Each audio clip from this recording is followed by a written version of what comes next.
She said, "No boyfriends allowed on the Vegas trip." So I watched her grind on strangers, then took 3 dates before she even came home. Every word still echoes in my mind like a distant drumbeat that once meant comfort but now brings nothing but emptiness. It all started with a smile, a casual, breezy comment tossed into the air like it meant nothing. Yet it would become the line that severed the fragile threads holding us together. "No boyfriends allowed on the Vegas trip," she had said with a laugh, sipping her coffee while packing her favorite dresses, as if that sentence was just a joke between lovers who trusted each other without limits. But behind that smile was a decision, a shift, a choice that would eventually unravel 2 years of shared memories, mornings, birthdays, holidays, and hope. My name is Ethan, I'm 28, and until recently, I was in a relationship with a woman I genuinely believed was the one.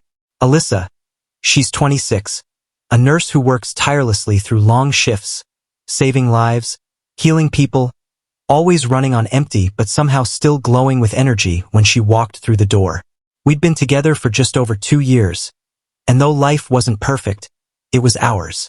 We lived together in a cozy 2-bedroom apartment, split rent, shared groceries, spent holidays with each other's families, and built a rhythm that felt like something stronger than just love. It felt like a partnership. We'd survived arguments, stress, different work schedules, and the usual rough patches. But through it all, I thought we were growing closer. I honestly believed we were building something worthwhile, something worth fighting for. That's why when she came home one evening, tossed her purse on the couch, and casually mentioned a girls' weekend in Vegas with her closest friends, I didn't flinch. I didn't question it. I just smiled and said she deserved the break.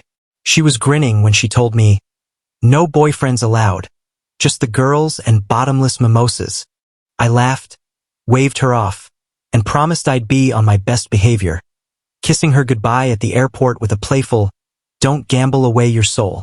But as she walked away into the departures terminal, something deep inside me stirred, a quiet unease I couldn't quite place. Maybe it was the sudden secrecy around her phone that week or how she'd removed me from her private Instagram story just a few days before she left. I wanted to believe I was overthinking it.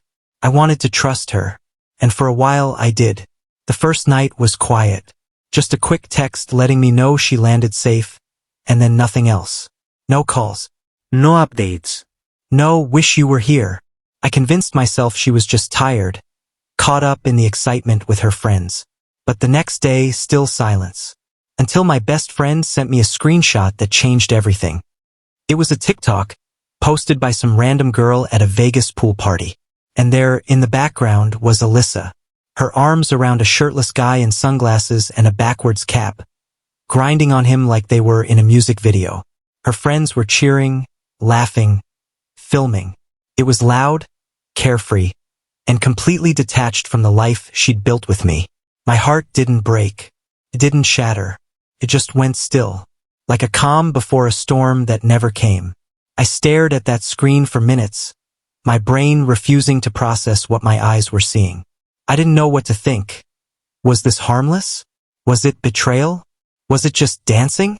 But then came more videos, different angles, different parties, same behavior, same girl, same smile I thought was mine.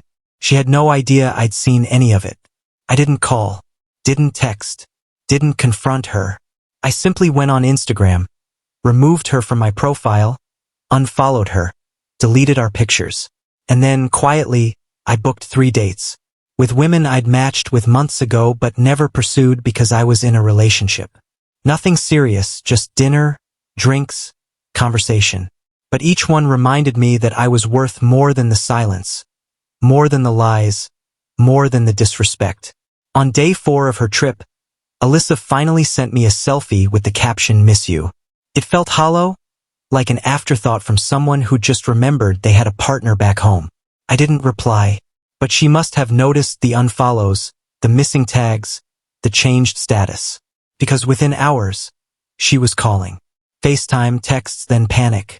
She came home early, cut her trip short. Her best friend posted a passive-aggressive story. "Some people can't handle a little fun." I was already cleaning the apartment when Alyssa walked in, dragging her suitcase behind her like it was weighing her down with guilt. She looked exhausted, like she'd just survived a storm, but she also looked scared. "Hey, can we talk?" she asked, barely above a whisper, her smile shaky, her eyes avoiding mine. I nodded toward the couch, stayed leaning against the kitchen counter. I didn't waste time. "I saw the videos," I said simply. Her face dropped. Panic flickered across her features before she tried to mask it with confusion. "What videos?" she whispered. "From the pool party, the club, the rooftop. I'm not going to list every guy you grinded on." She looked at the floor, her voice small. "They didn't mean anything. We were just dancing. You told me it was a girls' trip. No boyfriends allowed, right?" I said. "So why lie?" "I didn't lie," she defended. "I just knew you'd overreact." I blinked. Overreact to what? To seeing my girlfriend all over other men on social media while pretending I didn't exist. She started arguing that I was being controlling, that social media wasn't real, that she didn't sleep with anyone. "You're right," I said calmly. "I don't know if you did or didn't, but I know one thing: you didn't think about me once while you were out there.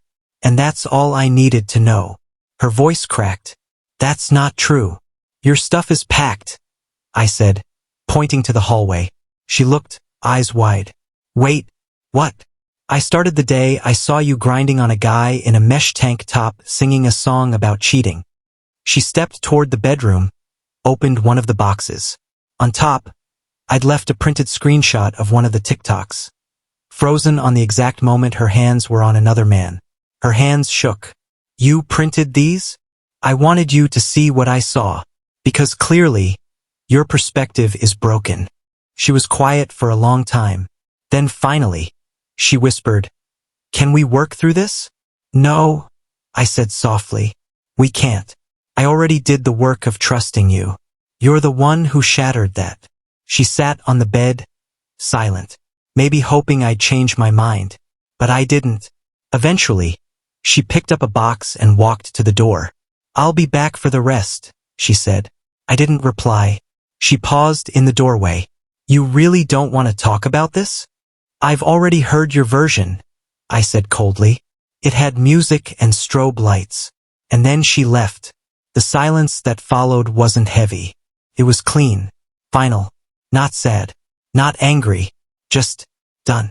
8 weeks have passed. Sometimes I miss her. Not the girl from Vegas, but the girl I thought she was. The one who shared Sunday mornings and inside jokes. The one I imagined a future with. But nostalgia has a funny way of lying to you. Reality doesn't. She texted a week after moving out. Just one line: "I think we made a mistake." I ignored it. A few days later, she sent a longer one. Apologies, regrets, excuses. She called it a stupid weekend. Begged me not to throw away everything over a few wild nights. I waited a few days before replying. "You didn't just hurt me," I wrote. "You made a public spectacle of disrespecting me, and then didn't even check in until your notifications clued you in. That's not a mistake. That's a choice." She didn't reply after that, but she started lurking. Unblocked me, liked old comments, showed up in mutual friends' stories. Watching, waiting.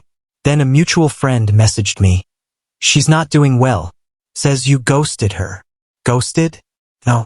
I just refused to be dragged back into a story she already ended with her choices. Here's what she probably didn't expect. I met someone new. Her name's Tessa. Works in occupational therapy. Got cheated on last year too. She doesn't play games. She texts when she gets home. She shows up.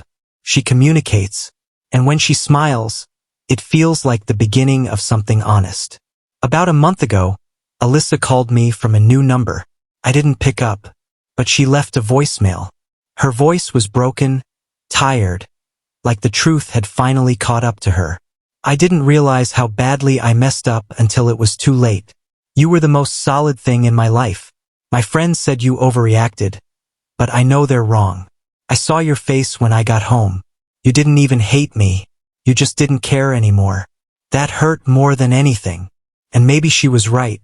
Because by the time she walked through that door, I had already grieved the loss of someone who was still breathing beside me. I haven't blocked her. That's my final message. She can keep watching. But that door, it's never opening again. She lost something real for a few blurry nights in Vegas.